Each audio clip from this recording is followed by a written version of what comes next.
This podcast is a proud member of the Unidentified Network.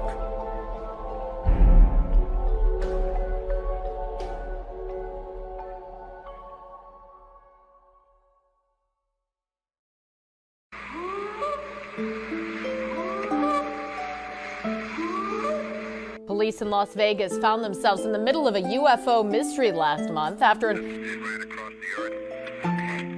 To us, big eyes. They have big eyes. 911, what are you reporting? We got someone or something crawling around out here. Did you see what it was? Was it a person or an animal? Or? One of my partners said they saw something fall out of the sky too, so that's why I'm kind of curious. What? I don't know. Do you see him now, sir? Yeah, look right at him. Okay, hang on. He's right. Is he in your yard, sir? Yeah, God, he's big. Okay, what's he doing in your yard? Mythical Legends Podcast with your host Daniel Barnett.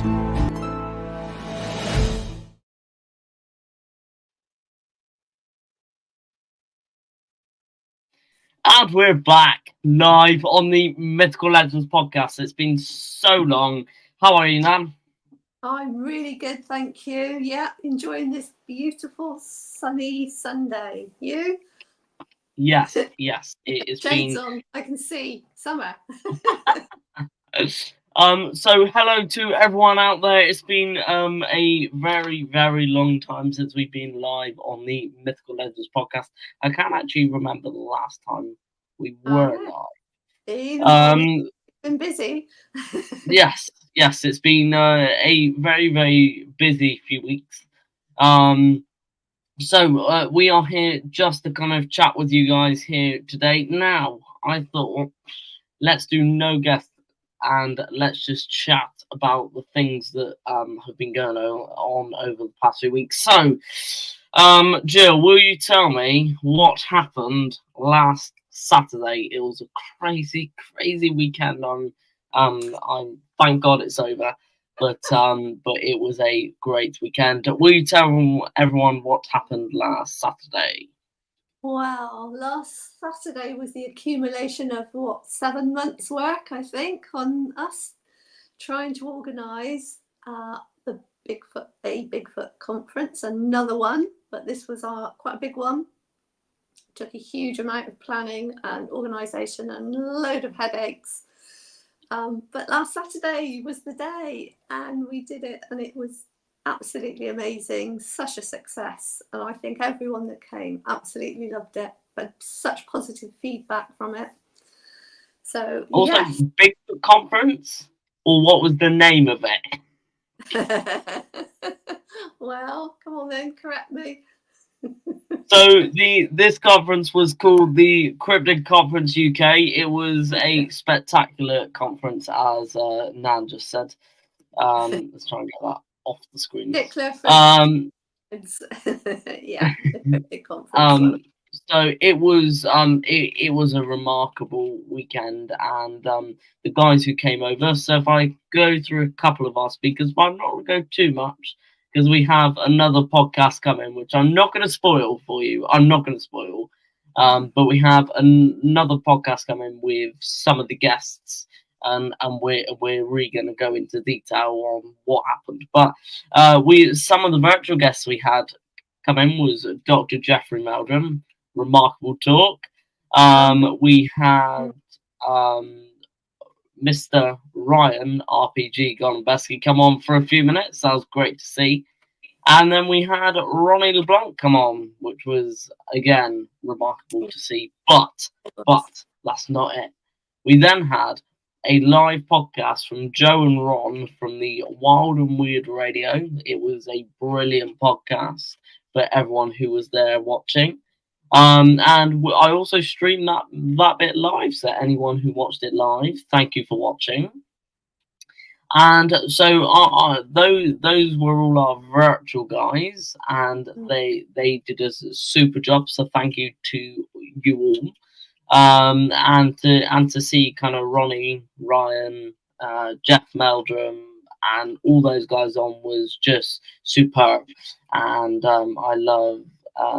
So we've had someone come in from Virginia. There you are. It was a remarkable weekend, and I think the topics that Jeff Meldrum brought up were just so interesting, and I was so intrigued. But I was running around the hall like a headless chicken, so yeah, I didn't get to see much of Jeff Meldrum's talk.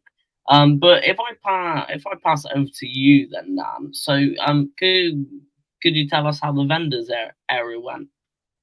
Oh, that was great. It was we had more vendors than we thought we were going to, and some brilliant ones. We had our own, obviously. We had the Mythical Legends and Cryptid Conference one. We had M&M Productions. Let's see what else. I'm going all around the table. We had if I'm saying one of the guest speakers, we had Gwendolyn Purcell and Mike doing their amazing got knockers t-shirts and goods. Great name. It's such a good name. They were brilliant. They were just such an amazing couple. They were fantastic. Of course, you had your table for your books. Hold on, that was my table. Let's keep going on the vendors because you're gonna come. I know this plan off by heart. It was set in stone. Table here, table there. If I take over, so then we had Sue Gutteridge there, who was next to you, and she had some amazing cards, and she had her own book there that had her pictures that she took out in nature. Amazing. We then had and not many conferences do this, and love my Got Knockers t-shirt. Well, congratulations to you.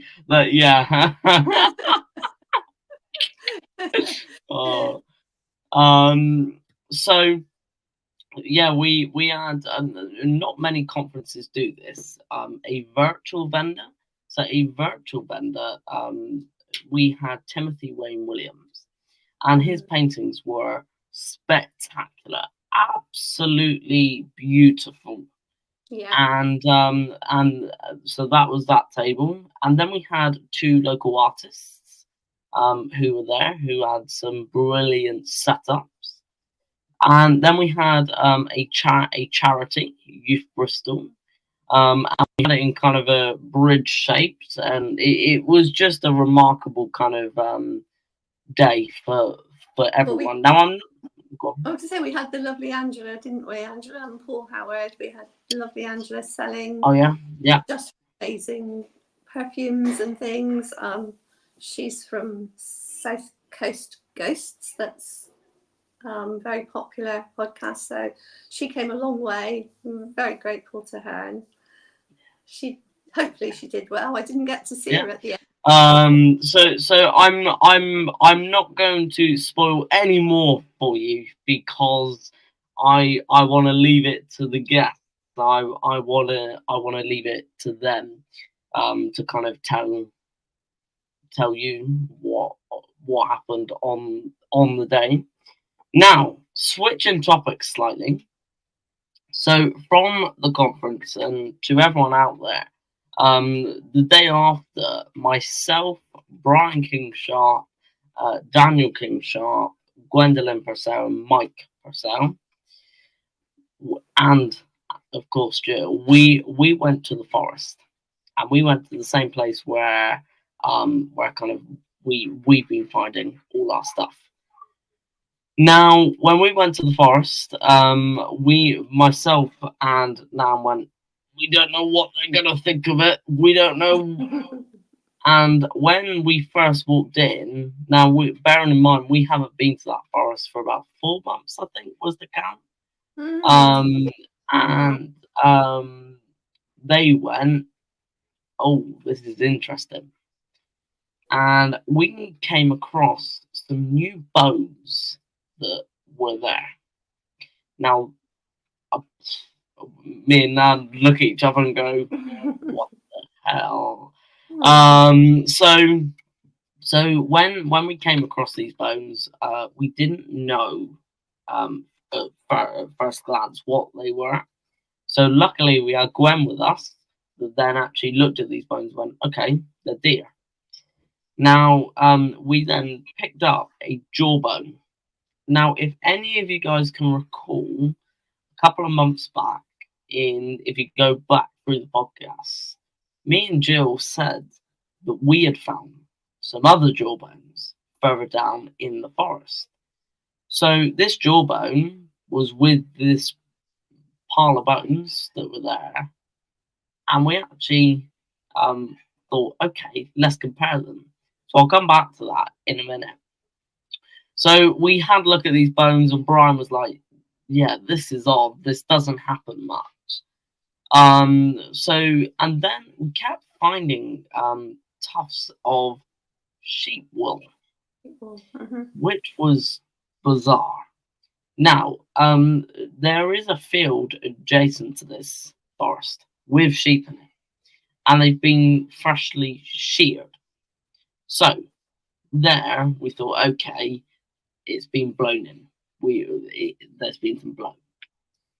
Then we continued. I showed them where we found our last footprint, which, by the way, we're coming up to the anniversary of the us finding the footprint, or I shall say, Nan finding the footprint. So we continued down that path, and we got into a pine forest that's in this woods. And we got to where we found the bone pit. And when we were walking along, we then found other kills. And this is where it gets interesting, guys. So keep sharing this. Keep watching. There were 3 kills. And it was sheep wool. There was sheep wool, piles of it. And this is about 20 minutes away from the field. So there's no way that it could have been blown in. There's no way that the sheep wool could be blown in that far. And the interesting thing was that it wasn't tufts of the outer wool. It was pure white, soft, small tufts of wool from a sheared sheep, which would not naturally come off at all. I will agree with that comment. I would absolutely agree. Now, That Brian was and the Gwen word were we with us. used, wasn't it? Nobody could find an explanation other than that something had brought a sheep or a lamb into that, a good 20 minutes into the forest. And yeah. But as Brian was saying, what predators would do that? What predators in the UK would do that? I don't know. So could this be dead sheep the farmers? No. I wouldn't think so. It was off. We weren't on any track. We were deep into the forest. It's just thick forest all around. In fact, sometimes we get a little bit lost, like which is the way out. You have to scramble over brambles and bracken we did that time. So I can say that people do that here, and we've there's a researcher that I know up north that actually the farmer has done that. But in this case, this is where I can't understand. There was no bones. No, not a single bone was with this pile. It was only wool. Then, across across loads of brambles and leaves, Gwen found a bird kill. Now, I didn't clear up whether there were bones there, and I will, but that's 3 kills. Then, the icing on the cake is there were 4 indentations right next to it. And I'll put the credit to Brian King Sharp here. I'll put the credit to him because Brian found it. And there were 4 indentations right next to this kind of pile of wool. So that is just, and again, I will agree with that comment there. Yeah, that's exactly what we said. So fast forwarding, Brian, Gwen, Daniel, Mike, they all went back to the US, and on Friday we went back. I put a post on Facebook the night before saying, right, we're going out. It's me and Nan back together in the forest. And when we stepped in that forest, we were like, okay, let's go and actually analyze some of the stuff. So we went back to the kind of that site, and the prints weren't right for casting material. And then we went over. Hold on, let's have a look at this comment. This sounds like that's what was confusing us as well. And even like Brian and Gwen couldn't come up with a logical explanation for it. No. So we were having a look at the bones, weren't we? And we brought our jawbones that were that we had found. I don't know when. We found lots of stuff in that forest, but we brought those jawbones to that site to compare them, didn't we? Yeah. And surprise to surprise, they were exactly the same. And the ones that we have are deer, which means we can confirm that this bone and these bones are deer. So, and something, and going off topic slightly, something that is quite weird is a year ago, we had found a deer carcass in that same area, in that same spot. So year after year, it's weird. It's weird, isn't it, Nan? It's just something that I can't get my head around. I can't get my head around. Why is it happening in the same place? So then from there, Brian spotted loads of scat as well. So we were analysing that. Now I hope everyone is ready. I hope everyone is ready. I need to put the credit to Nan. I might even give her the actual thing of saying what we found next. And I know that she is dreading what she found next. So, is everyone ready? Is everyone ready to hear this? We walk away from the bones, heading back to the car. As we're walking, I'm ahead of Nan. Hold on. Anita Allen. So they have found big cats. I would agree. I would agree. Yeah. Now, I was ahead. I was probably about 20 meters in front of you. Why I say that? About kind of.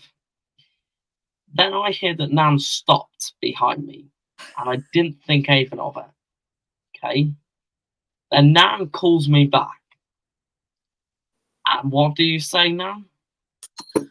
Well, I'm putting the blame on you here. It was one of those moments again. It was a bit like deja vu from a year ago. Just walking down, looking as you do, and I just saw another. I'm not going to say footprint, indentation. And as I stopped to look at it, sometimes your mind plays tricks on you, but you could see it could easily have been the round bit of the heel up through and toe prints at the top. And whilst I was looking at it and trying to think it can't be, it must, Daniel goes, what is it? I was like, and I just couldn't answer. I was like, and he went, oh no, you haven't done it again. I said, I think I might have. So you were the one who did it last year, and you were the one that did it again this year. Why is it Nan, guys? Someone tell me, is it just she has magic powers? I think what Brian and Gwen said when they came over here, that it's you. It's you're the one that but yeah, that is what we found. We have found a second print, and even more interesting, it's the same size, same depth as last year's one. Well, I would say Now, we're people, not saying it I- is I'm a gonna print, we're saying no, it's an no, indentation that looks. and yeah, and it's the same as last year. It's the same as what we had said last year. So to everyone out there, we are not saying this is Bigfoot. We are not saying. We are saying that we have found something that is exactly the same as last year. So I'm going to give everyone a minute to process that. I'm going to put an advert on, process it, and we'll come back in a minute. We'll be back after the break, guys. See you in a minute.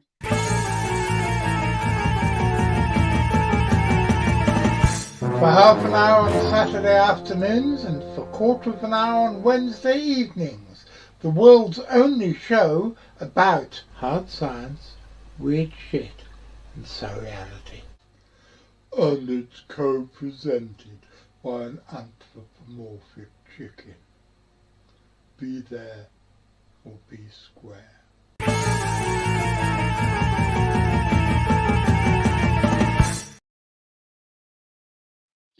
It's so funny. Every time I watch it, it's so funny.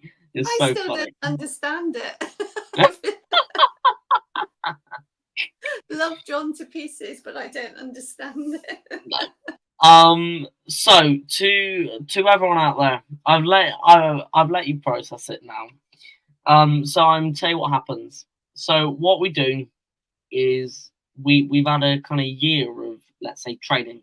We've had a year of going through what to do and what not to do. So the first thing we do, eDNA and casting. That is the first thing that we did. Photos we took as many. We went all around the area, and we looked for others, but it was just this one again. Weird. And to right now, Cast is in the office. We've got eDNA, we've got all that. So we may be looking to do the round again. We may be doing it all again. But to tell everyone out there that, what do you guys think? What do you think? Yeah, and if you have an explanation for us, I would love to hear it, because I can say myself, Nan, Gwen, Brian, we are speechless. We have no idea what to say yet again. And it's something, all I'm going to say is something is doing this. Something is, it's either an animal or it's nature or something. Something. It's got to be something. But, yeah, so Nan, what's your opinion of this? Well, I'm no wiser than I was a year ago, I'm afraid. Yeah, we've taken the eDNA, so whether we can get any results from that, if we could get it analysed and get results, I don't know. That might give us a bit more of a clue. But sometimes, do you know, you're just never going to find out, are you? So, to answer this question, well, they'd have to have very large feet. Let me just say that this print is... Good question. No, good question. I think we could rule that out. There was no evidence of anyone living there or any signs of human. I mean, dog walkers do walk through this forest. It's not particularly populated, but there are occasional dog walkers and that through. But there was no human signs. And like going back to, as we say, there was the scat that we found. Whether that's related to it, I don't know. But it was interesting when Brian looked at it and tried to decipher what kind of scat it would be. and he didn't really come up with anything. It was quite large. It wasn't anything that we could relate to.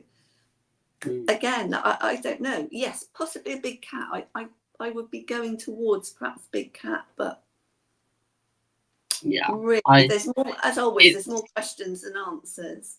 We always leave with more questions than we do answers. That is always how we go, and it seems to be every time we walk out of the door, we seem to come across something. Now, whether that is complete coincidence or it isn't, you're on fire today. That's something that is usually ruled out in my area, usually by the size of arch of the yeah. So I can say that the without saying too much about the print, there were distinct toes at the front. You could distinctly now, if someone is walking up their bare feet, okay, brilliant. But the size of this print, okay, it is as big as last year. I would say. Would you say that, man? That it was as big as it was. We measured 18 inches. It was It was big. And also we've tried to replicate footprints with our shoes, boots on, really stamping down, really with all our weight, and it doesn't make any impression at all up there. So something has to be heavy and slide into like the earth to make a deep impression like that. And we're not saying that it's not a homeless person. It could be. You could be right. But it's weighing up those things, and that's what investigating and researching is all about, is finding that answer. Sometimes, most of the time, we'll never find out. We'll never be able to explain it. It's just to consider all the options, all the things that everybody else asks us. We always try to ask ourselves that, ask other people, but we still don't come up with solutions. I can say that there was an arch there, because Nam could probably quite deep, isn't it? that was the first thing I pointed out, that there was a distinct arch going in the middle of this print. Now, we haven't actually examined the cast yet, and I haven't kind of done any more investigating yet on it. So we'll definitely keep you guys updated on how the investigation is going. But yeah, so the last couple of weeks has been crazy, absolutely crazy. So I'm gonna give you guys a couple of updates now. So I know that a lot of people are asking about the documentary that we are currently filming. We are still filming, and we are still rolling. So we are hoping by the end of this year it'll be out in the US. That is as much as myself and the production team knows. That is as much as we know, and even Jill's in the cast and that, and we have no other kind of idea. So that is all I'm gonna say to you guys about that. Anything else to add to that, man? No, I don't think so. I mean, it's very exciting and really brilliant thing to be doing, but yeah, we can't really reveal any details about it, and hopefully it will be done and out by the end of the year. Yeah, no, and dates wise we have, and also where it's streaming. So everyone asking questions online, and overall we have no idea, and that is an absolute kind of we have no idea at all. And moving on to something else that I am going to tease for you guys, and we're going to leave it on this note. At the end of this year, myself and Jill are going to be releasing a new product. So stay in the loop, guys, and stay with us. We have some brilliant podcasts coming and some brilliant kind of podcast material coming out to you guys within the next few weeks. But we wanted to come on and give a hi and tell you about this ridiculous footprint we found, which somehow Nan has always been finding it. I'm so hurt by that. But Nan, is there anything else you'd like to say to our viewers? And I'm going to put these back on. Put the shades back on. Well, I think that's it. We go out there and we have fun, and that's the most important thing. If we don't enjoy it, we're not going to be doing it. But so far we do. We have a great time out there, and we see these things. We don't know what they are, but it challenges the mind and it gets everybody interested and chatting about it. So I think that's the thing. Just go out, enjoy the forest. If you find something, great. If you don't, you've had a good day out anyway. So it's what we do. We do it for fun. Brilliant. So you are more than welcome. We are we wanted to come on live to you guys on this sunny afternoon here in the UK. But thank you so much, guys. Don't forget to subscribe to the Mythical Legends channel. Come and check out our podcasts, and we shall see you soon. So the last thing I'm going to say to you guys, keep searching, stay mythical, and we'll see you very, very soon. Thanks, guys, from me and Dan, the hosts. Thanks, guys. Thank you for listening to the Mythical Legends podcast. For more information, check out our Facebook group. The truth is out there.